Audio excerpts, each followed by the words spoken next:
Bismillahirrahmanirrahim. Assalamu alaikum. My dear student, my name is Rana Mohammed Rashid. I am your English teacher. Dear student, 9th December 2020 English class, 10th SD point of view, this lecture we have today. In this lecture, we will read two essays, sports and games and library.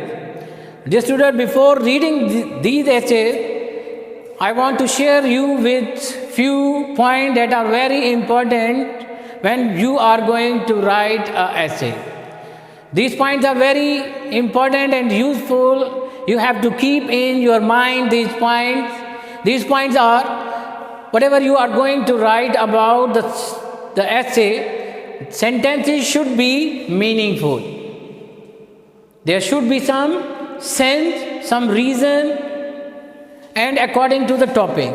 Second point is according to the topic these sentence should be.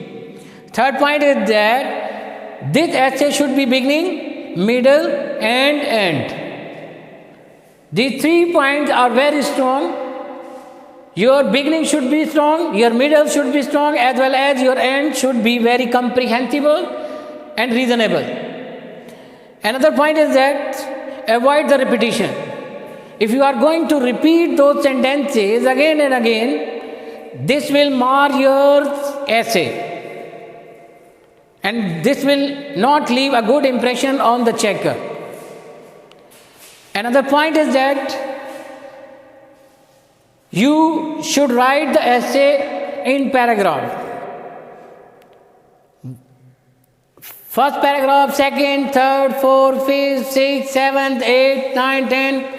As much as paragraph you can make, you should make paragraph. Last point is that use quotations. As I have already, make sure that on your notes are quotations on the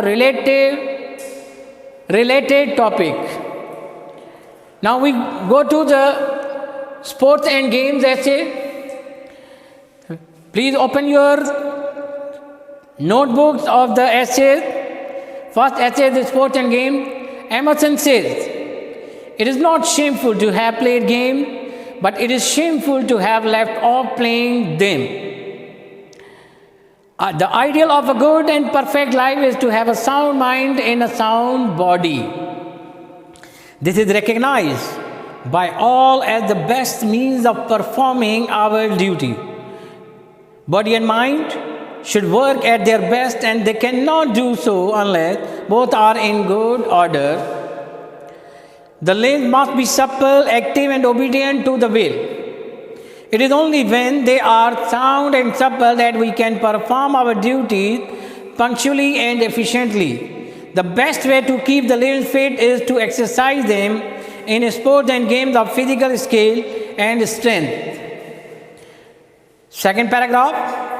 This indeed is the importance of sports and games, and there is no society which has not its own special kind of sports and games. The word game covers all entertaining activities like games like hockey, football and cricket. The word sport covers exercises or games pursued in the open like cricket and hockey. Thus, game is a wider term. We all know, though we do not act upon the principle, that a body that is not daily exercised soon becomes weak and begins looking ugly. The proper end of games is bodily health and physical fitness. In the past, sports like hunting and fishing used to be mainly utilitarian in purpose. That is to say, men used to hunt in order to get food. But with the dawn of Greek civilization, sports came to be looked upon as a means of building of the body beautiful. It is well known how the Greeks excelled in shaping the human body most gracefully and beautifully. The famous Olympic Games held every 4th year are proof of the importance given to sports and exercises. These have been revived from 1896 and are now held once in 4 years at various centers. Sports and games have now come to stay in our civilization as an essential feature of human activity, and their objective is not merely utilitarian. While sports give shape and strength to the body, they also instill the spirit of discipline and teamwork. Games like cricket, hockey, and football are popular because of the spirit of teamwork. It is said that the victories of the British Empire were gained not on the battlefield so much as on the playground, the public schools like Eton. This is no doubt true. The discipline gained in playing of the games is valuable in later life. It makes for a life of cooperation which is used for building up a great society and nation. Games also teach us how to compete with others in life, and they make us brave. We do not lose heart or get discouraged when we get defeated in a game. We learn to face defeat everywhere and prepare ourselves to win the next time. As in life, struggle is the essence of playing. Games are also a source of recreation and enjoyment. They are played not because one has to play whether one likes or not, but because they give pleasure. They help one to forget work and worry. But all good things sometimes become bad. This is a strange but true fact about human activities. Sports, in particular, should be so organized that they will not interfere with studies of our youth. Like politics, sports too can be their academic career by taking excessive interest in the sport. They become attached to sports too passionately, but life is not all sport. They are only a part, though a very important part of one's life. Besides, people are engaging themselves in undesirable rivalry. The crowd witnessing matches become as unruly as mobs everywhere. There are violent scenes and bone breaking in many matches. We must be on our guard against the abuses of sports. Last paragraph of this essay: sports and games should be made compulsory in our schools and colleges. However, this does not mean that everyone should play cricket or tennis.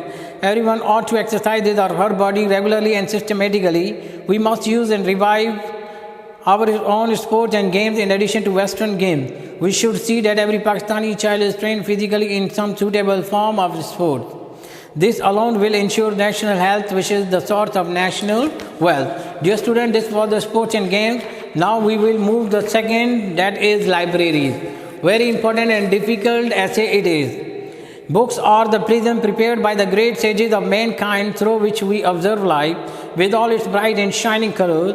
A library is a rainbow emitting rays of knowledge in glorious traditions of forefathers. A library provides us with an opportunity to extend and consolidate those healthy traditions according to the changing circumstances. Books are in fact a supply line that provides energy and life for earth, and a library is a reservoir of that energy. It is the treasure house of wisdom. Here all those who wish to enrich their mind with the most valuable human experiences are welcome.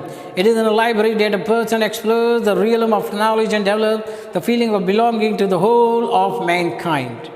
Libraries are an index of a country's intellectual caliber. The most organized and equipped they are, the more advanced a country would be. The great libraries of Baghdad and Damascus were a symbol of greatness of the Muslims and their renowned scholars. Libraries are treasure house of the best of thoughts of the best brains. They embody the wisdom and experiences of great brains of nations. The Congress Library in Washington and the British Museum Library of London are the great monuments of the intellectual superiority of the American and British people. The vast science sections of the American and British libraries are a positive testimony to the scientific superiority of those people. In this modern age of explosion of knowledge, profuse material is available in every field. Everybody can afford to buy the entire range. Library comes in handy to supply sufficient material to meet the requirements of students, scholars, and teachers. They can pick and choose to suit their need. In the field of education, libraries play a very important role. Many books which are not readily available in the market are so costly that we few students can buy them are available in the library. They are lent to the readers, and thus one book serves the needs of many. Similarly, foreign publications and journals which are not imported by the booksellers are directly purchased by the library teachers. Borrow these books and keep themselves abreast of all modern development in the field of humanities and sciences. In this manner, the knowledge so acquired is passed on to the students and ultimately contributes to the national progress. A library is of supreme importance for the people of different professions to be in constant touch with the latest literature in their field of specialization to remain professionally alive. Libraries provide ample stock on the subject. Libraries are established for these technical subjects where professional people and scholars can go and derive benefit from the books. Libraries also serve as storehouses of ancient learning, books which were published long ago and are not available in the market are safely kept in the libraries. Rare manuscripts in the form of books, letters, or diaries which could not be published during lifetime of their authors are preserved in the libraries. Every librarian takes pride in having such collections, but these are not issued to every person. Only research students and specialists can see them. A good library is a good place to forget the worries of every life and engage oneself in the study of literature according to one's taste and liking. Come and take choice of all my library, and so beguile the sorrow. The need of hour is to broaden the base of our library system so that every citizen of Pakistan can profit by it. This would require heavy expenditure on both staff and building. The investment would be worthwhile, for libraries are necessary for the spread of education and culture. Dear students, these were the reading of 2 essays, Sports and Games and Library. You read these essays again and again and try to memorize and learn these essays perfectly with the quotation. I hope you will prepare yourself according to the next test. Inshallah, we will see you next lecture. Allah Hafiz.